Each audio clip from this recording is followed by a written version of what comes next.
Thanks very much. Glad to see at least a lot of people still in this room. My nightmare was spending 23 hours in an airplane and then having to give a speech in a completely empty conference hall. So glad that you're here. My name is Jan-Paul van Staalduinen. I work for Delft University of Technology, and there I am the project manager for research in the Department of Academic Services. So I'm a practitioner, and my daily responsibilities include the data analytics for the online activities of the university, and also the first, let's say, little steps that we took into learning analytics on campus. And today I want to talk to you about a case study of a policy creation process, or NS1 as my data analyst calls these. It's basically the process and all the hurdles, pitfalls, and other experiences that we went through as an organization in creating our own policy. So I'll start with a little prelude to tell you about how things came to be, and then I'll go through the organizational mindset, the process that we took, the outcomes, and most importantly, the lessons learned. So a little bit about Delft University of Technology itself, for those of you who don't know it. It's about 25,000 students, 5,000 teaching staff. We're publicly funded, we're situated in the Netherlands, and ever since the most recent economic crisis in 2008, our applications for master students, both national and international, have been rising up to 30% on an annual basis, which is, on the one hand, let's say, a positive thing because everyone wants more students, but as budgets do not grow and as, in that sense, resources stay the same, it provides slightly more constraints on what's possible in the university, which leads to what we now consider a mild crisis that we need to deal with. So a few years ago, as a response to that, we moved into the online domain to gain more experience with providing new avenues of learning. We're very big and very active on edX. We have about 80 MOOCs, and we've been doing this for the past 4 years. And the nice thing about designing online courses is, one, it forces you to completely rechange your look of course design, and on the other hand, while you are doing this and while you are running these courses, you're generating an insane amount of data that we've been putting to practice. So both in terms of just analyzing what's going on and in terms of running all kinds of experiments, mainly focused on learning analytics in our MOOCs, many of which have been published and presented at this conference, among others. This way we built a nice set of experience with working with big data and working with, let's say, student analytics and all the difficult challenges in terms of ethics and legal issues and those kind of things that come with that. And that ultimately led to a discussion with the leadership of the organization. I very much like this model by Siemens and Dawson. Life in general isn't as linear as this model might be, but what's really good about it is that it allows for an informed discussion with other people in your organization. And so at some point it was realized that the online department might have been in what they call phase 3 and might have been doing a lot of let's say, evolved stuff already with data, but leadership was still not yet fully aware of the existence of learning analytics and the use of data analytics. This quickly changed, and after some more conversations and after learning analytics stopped the Gartner hype cycle for a couple of years, ambitions were ultimately defined, and it was decided that it would be a good thing to move analytics to campus education as well. So in different strategic documents, these are all public, so in that sense I've shown some, let's say, juicy quotes. But there was attention for analytics, and it was decided that as a first step in this whole process, it was necessary to have a frank conversation within the university about what was possible, and thus to create a policy that covered analytics on campus. And luckily, a lot of cool stuff had already been done by other people by that time. Many insightful models for policy have come out over the years. You recognize these alls, Greller and Trassler, the Roma model used in the LACE project, the Sheila policy framework, which recently had an update and is very useful. And by, once again, like with the Siemens-Dawson model, reality might be not as neat and linear as these models occasionally present. They're fully aware of that themselves. I mean, it's stated in their papers, of course. But they provide important, how do you say those?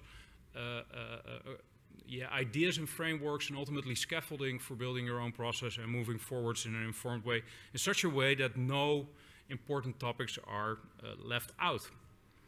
And in that sense, we moved on to an iterative multi-stakeholder process where at the initial stage, the organizational priorities were inventorized and let's say an overview of external developments, mainly GDPR. We've all talked about this week many, many times, I suppose.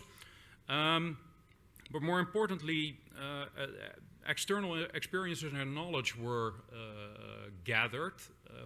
One of the very nice things about higher education, and particularly this field, is that we found that many of the other organizations that are 1 or 2 years, let's say, ahead of you as an institution are more than happy to talk to you and share very openly about their own experiences with this process.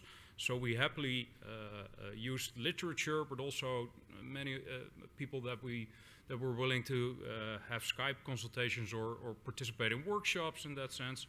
And this all contributed to a policy draft that went through several iterations with the most important stakeholders at our university. The most important ones being, of course, leadership, the student council, and academic staff. I'll tell something more about that at a later stage, but the ethics board, the legal department, the security wing of the IT department, the administrative systems that we use to keep track of our students and those responsible for that. And let's not forget the University Strategy Office were all consulted on this as well. And ultimately, this would lead to an approved policy. And what's important to note there is that for our university, not just, let's say, the executive board gets to decide on policy, but an elected student council that represents the students has a big say in these matters as well. So having their approval is very important in order to get things done, especially if you want budget at some point.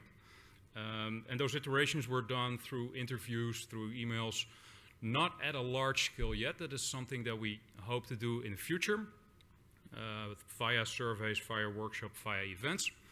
The important representatives of all the important stakeholders in our university were consulted. And so the policy itself contains the themes that have been discussed at this conference many, many times: ethics and privacy, data protection, transparency, student consent, and of course, permanent stakeholder management to keep everybody informed and on board. But more importantly, some lessons were learned as well. So the first thing we learned is that making use of the experiences from other institutions prepares you very, very well for many of the difficult issues ahead. And the second one in that is that expectations management is 95% of the work. So when you tell your board member that you'll be doing something with learning analytics, she will already be expecting a dashboard set that will be turned on the moment the academic year starts, even though that point is still 4 or 5 years away by this time. What we also found interesting, and this kind of sort of differed from what happened at other universities, is that our student council was generally very enthusiastic about learning analytics, but had some true hardliners in terms of positions on privacy, people that were actually capable of spelling the new privacy law, even though they were following an engineering education. So that led to some very intense discussions. Academic staff as well, generally supportive. There were some concerns, and interestingly, a lot of skepticism as well. So there are many out there less involved with this field that still doubt its application, and convincing those in the coming years, turning them into believers, will probably take some additional effort. GDPR, of course, it makes people nervous, and true expertise is hard to find. So I always say, I wish at this point that I had a degree in IT and privacy law, because then I would be making a lot of money every year. Wouldn't be as much fun as learning analytics, of course, but I mean, it's rare to have a good discussion about the legal implications of new laws coming into play. And our ethics board was relatively ambivalent. They saw the advantages, but they were also aware of something called technological determinism, where technology is put to use just because it's possible and not because it necessarily contributes to something. And then maybe as last lessons learned, remember that policy creation never happens in a vacuum, and it's the unexpected issues that can cause the most trouble. So we were at risk at one point in time because several political debates within the university about the student charter and curriculum design got intertwined with learning analytics, leading to almost canceling the entire policy. So being aware of that was an important aspect. There are many, many changes whilst you are working on policy, leadership, the reorganizations, resources not necessarily available.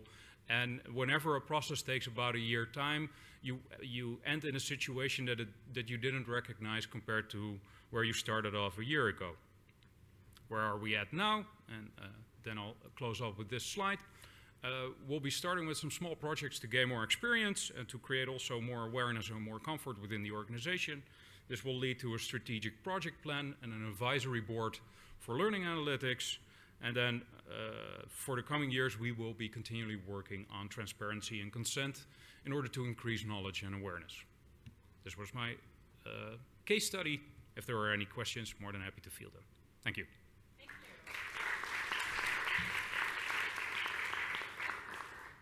So questions from the audience? Yeah. Carl, over to your microphone.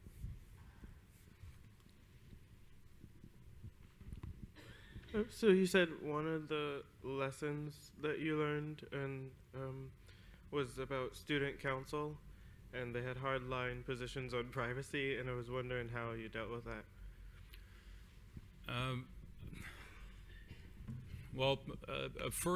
Usually when people have, let's say, firm positions on a subject, it's good to get to understand their position more. So there were many, many talks organized in order to get a detailed sense of the position.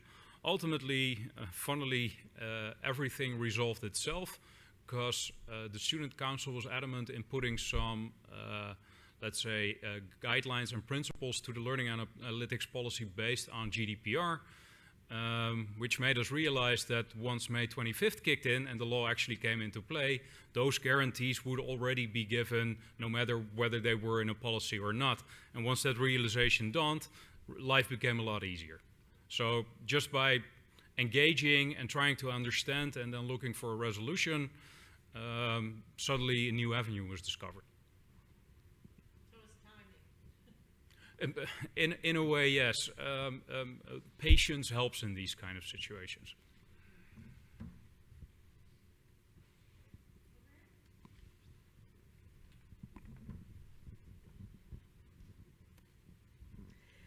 You talked there about challenges with senior management and the unexpected things, that kind of thing. So I'm just curious what they were and whether in writing a policy to be approved by senior management, you were forced to hone in on key performance indicators and those kind of high-level metrics, or had you the freedom as well to explore the individual, the types of things faculty might be more interested in? I think the biggest issue that we ultimately had to deal with was that the main sponsor of the whole project got a new position at another university, and suddenly there was a fixed and very hard deadline for everything to be done in time. Pressure makes everything liquid is a Dutch saying that probably has an English equivalent as well.